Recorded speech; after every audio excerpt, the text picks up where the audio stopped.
त दुश्मन न सुम्हे न सुम्हण ॾे, दुश्मन न सुम्हे न सुम्हण ॾे। हू ॾींहुं राति हिन में आहिनि। अल्ताफ सिंह सॼो ॾींहुं इंटरनेट ते ॾिसो था, पाकिस्तान जे टीवी ते हुनजी बंदिश थी आहे त सॼो ॾींहुं इंटरनेट ते सिंध जे ख़िलाफ़ पियो भौंकंदो आहे। अलाह जे छा छा पियो ॻाल्हाईंदो आहे, मतरूका सिंध फलाना, ऐसे कर देंगे, मुहाजिर देश बनेंगे, मुहाजिरो ये कर दो, मुहाजिरो वो कर दो।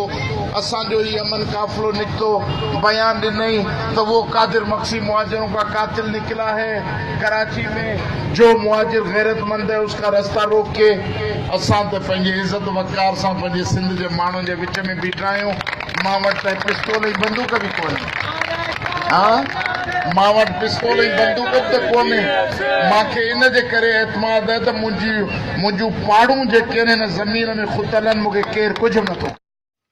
नाज़रीन, बिन कासम कराची खां वहीद सियाल जी रिपोर्ट मूजिबि अॼु कराची में सिंध तरक़ी पसंद पार्टी पारां कराची सिंध आहे अमन मार्च जलसो थी रहियो आहे, जंहिंजूं तयारियूं मुकमल कयूं वयूं आहिनि, जॾहिं त पूरी सिंध खां काफ़िलनि जी आमद जो सिलसिलो जारी आहे। इन हवाले सां सिंध तरक़ी पसंद पार्टी जे चेयरमैन डॉक्टर कादिर मंगसी शांति नगर में कोठायल कार्नर गॾिजाणी खे ख़िताब कंदे चयो आहे त नस्ली बुनियादनि ते MQ सिंध ख़िलाफ़ ज़हर उगाछे रही आहे। 40 सालनि खां आम माण्हुनि जो रत चूसींदड़ ऐं आम माण्हुनि जे खून में मुलवस MQ सिंध ख़िलाफ़ मुसलसल साज़िशनि में रुधल आहे। सिंध असांजी माउ आहे, सिंध हिकु आहे ऐं कराची सिंध आहे। का बि अंदरूनी ऐं बैरूनी सिंध न आहे। अंदरूनी ऐं बैरूनी चवंदड़ सिंध जा दुश्मन आहिनि। असां सॼी सिंध खे दावत ॾियूं था त कराची में गॾु थी धरती दोस्त हुजण जो सबूत ॾियनि। वहीद सियाल, STV न्यूज़, बिन कासम, कराची। हर ख़बर अवां जी पहुच ताईं।